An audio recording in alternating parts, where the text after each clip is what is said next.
Okay, y'all, so we did a thing here.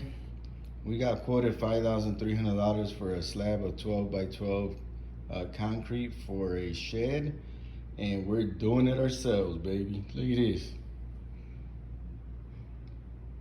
Still not finished, because these instructions are so awesome. It doesn't really explain exactly what you need to do, but we're getting it done. There it is, almost done. All right, y'all, here it is. Finished product, baby. Check this out. Bada bing, bada boom.